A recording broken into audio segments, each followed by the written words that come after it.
আমাদের সবাইকে একদিন কবরে যেতে হবে। আপনার ধন সম্পদ, টাকা পয়সা এগুলো দিয়ে কি হবে? এগুলো ছেড়ে আপনাকে একদিন কবরে যেতে হবে। তার একটা দৃষ্টান্ত দিলে বুঝতে পারবেন। অস্ট্রেলিয়ার একজন যুবক, যার নাম আলী বানাত, এখন নেটে সার্চ দেন ALI আলী BANAT বানাত।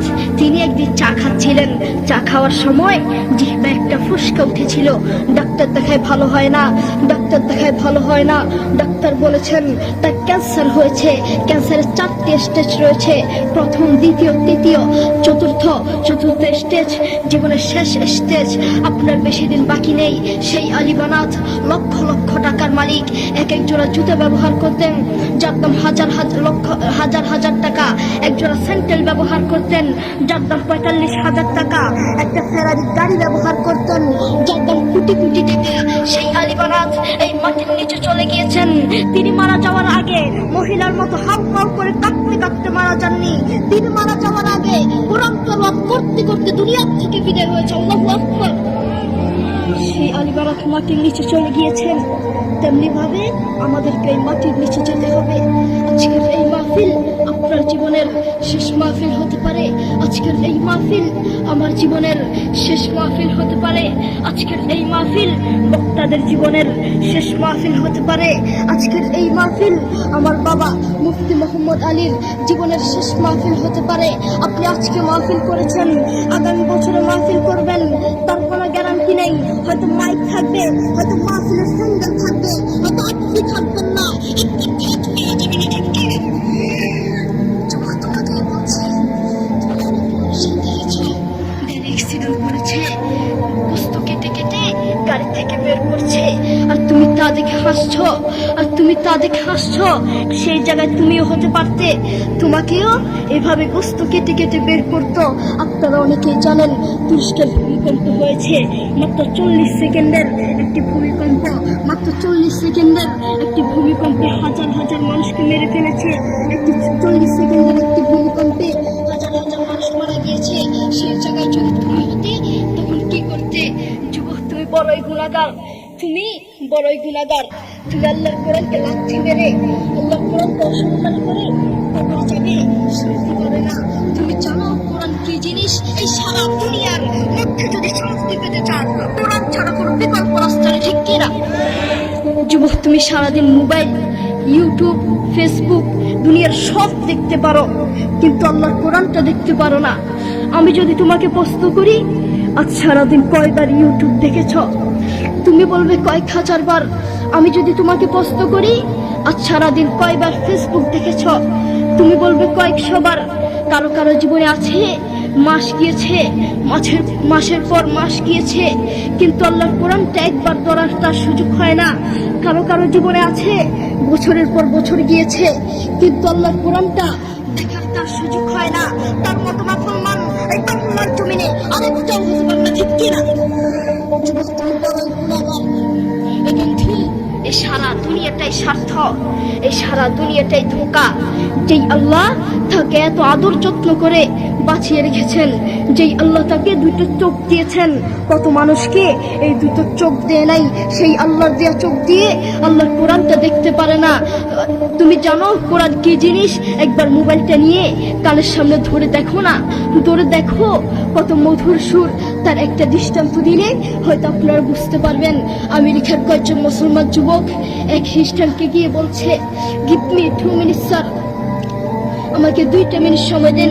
খ্রিস্টান বলছে, no time, I am busy, আমার সময় নেই, আমি ব্যস্ত। যুবক বলছে, গিভ মি 1 minute স্যার, আমাকে 1টা মিনিট সময় দেন স্যার। খ্রিস্টান বলছে, আচ্ছা ঠিক আছে। যুবক তার কানে হেডফোন লাগিয়ে কাবা শরীফের ইমামের তালাওয়াত লাগিয়ে দিয়েছেন। যে খ্রিস্টান বলছেন 1 মিনিটের বেশি সময় নেই, যে খ্রিস্টান 1 মিনিটের সময় নিয়ে কানে হেডফোন লাগিয়ে আস্তে করে দাঁড়িয়ে আপনার এই কোরআনের তালাওয়াত শুনছেন। দেখেছো কত মধুর সুর? সেই কোরআনকে তুমি লাথি মারছো, অসম্মানী করছো। আল্লাহ তাআলা কোরআনে বলেন, ওয়ামাল হায়াতুদ দুনিয়া ইল্লা মাতাউল গুরুর। এই এই সারা দুনিয়াটাই স্বার্থ, এই সারা দুনিয়াটাই ধোঁকা, সারা পৃথিবীটাই ধোঁকা। বউ বলেন, সন্তান বলেন, যতদিন ক্যারিয়ার আছে ততদিন বউয়ের ভালোবাসা, যতদিন ক্যারিয়ার আছে ততদিন সন্তানের ভালোবাসা, যতদিন ক্যারিয়ার আছে ততদিন শ্বশুর শাশুড়ির ভালোবাসা। আর ক্যারিয়ার ধ্বংস, কাছের বন্ধু শত্রু হয়ে যাবে, ঠিক কিনা? তাদের মধ্যে কোরআনের কোনো শিক্ষা নেই, তাদের মধ্যে আছে স্বার্থ আর স্বার্থ, তাদের মধ্যে শুধু স্বার্থ আর স্বার্থ। এই সমাজের কিছু অমুসলিমরাই কোরআনের বিরুদ্ধে লাগে, এই সমাজের কিছু অমুসলিমের বাচ্চারাই, নাস্তিকরাই কোরআনকে লাথি মারে, ঠিক কিনা? অমুসলিমরাই কোরআনকে লাথি মারে। আপনি বাপ, আপনার ছেলের খোঁজ নিয়ে দেখেন, আপনার ছেলে ব্রাজিলের জন্য দোয়া করে। আপনি বাপ, বাসায় গিয়ে খোঁজ নিয়ে দেখেন, আপনার ছেলে আর্জেন্টিনার জন্য দোয়া করে। আসার সময় দেখলাম এক পাগলা দোয়ার আয়োজন করছে। এক সাংবাদিক তাকে জিজ্ঞেস করলো, ভাই আপনি কার জন্য দোয়ার আয়োজন করছেন? লোকটি বলল, নেইমার অসুস্থ, তার জন্য দোয়ার আয়োজন করছি। তুমি নিজেকে মুসলিম মনে করো যুবক, তুমি নিজেকে মুসলিম দাবি করো, তুমি নিজেকে মুসলমান দাবি করো, অথচ তুমি ব্রাজিল আর্জেন্টিনার পিছনে দৌড়াও। যেই আল্লাহ তোমাকে চোখ দিয়েছেন সেই আল্লাহর জন্য কোরআনটা পড়তে পারো না। আপনি বাপ, আপনার ছেলেকে কোরআনের কথা বলেন না, ইসলামের কথা বলেন না, এই জন্য আপনার ছেলে ব্রাজিল আর্জেন্টিনার জন্য দোয়া করে। আপনি আপনার ছেলেকে বলেন, বাবা তাড়াতাড়ি ঘুমাও, সকালে অঙ্কের টিচার আসবে। বাবা তাড়াতাড়ি ঘুমাও, সকালে ইংরেজি টিচার আসবে। বাবা তাড়াতাড়ি ঘুমাও, সকালে স্কুলে যেতে হবে।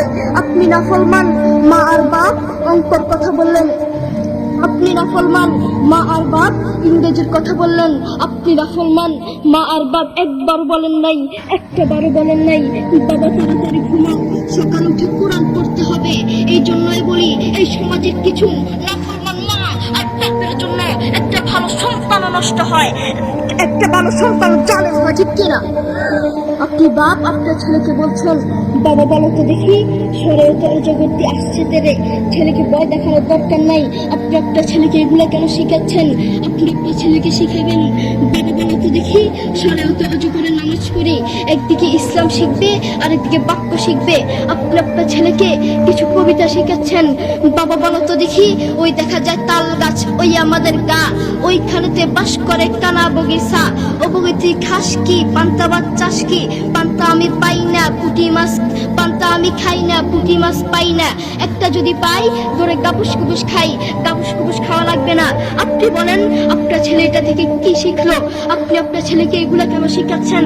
আপনি আপনার ছেলেকে বলবেন, বাবা বলো তো দেখি ওই দেখা যায় কবর, ওই আমাদের ঘর, ওইখানে তো থাকতে হবে অনেকটা বছর। ও কবর তুই চাস কি, নেককার লোক পাস কি, নেককার লোক পাই না। একটা যদি পাই ধরে জান্নাতে ঢুকে, ঠিক কিনা? আপনি আপনার ছেলেকে এগুলো শিখাবেন, তাহলে আপনার ছেলে যোগ্য আলেম হতে পারবে। আপনি আপনার ছেলেকে একদিকে অঙ্ক শিখাচ্ছেন আর একদিকে সুদ শিখাচ্ছেন। আপনি আপনার ছেলেকে বলছেন, বাবা বলো তো দেখি 100 টাকায় যদি 2.5 টাকা সুদ আসে, 10 লক্ষ টাকায় কত টাকা সুদ আসবে? মুসলমানের বাচ্চা সুদের অঙ্ক কেন শিখবে? আপনি আপনার ছেলেকে সুদের অঙ্ক কেন শিখাচ্ছেন? আপনি আপনার ছেলেকে শিখাবেন, বাবা বলো তো দেখি 100 টাকায় যদি 2.5 টাকা সুদ আসে, 10 লক্ষ টাকায় 100 টাকায় যদি 2.5 টাকা জাকাত আসে, 10 লক্ষ টাকায় কত টাকা জাকাত আসবে? আপনি আপনার ছেলেকে এগুলো শিখাবেন। একদিকে ইসলাম শিখবে আর একদিকে জাকাত শিখবে। মুসলমানের বাচ্চা সুদের অঙ্ক কেন শিখবে? মুসলমান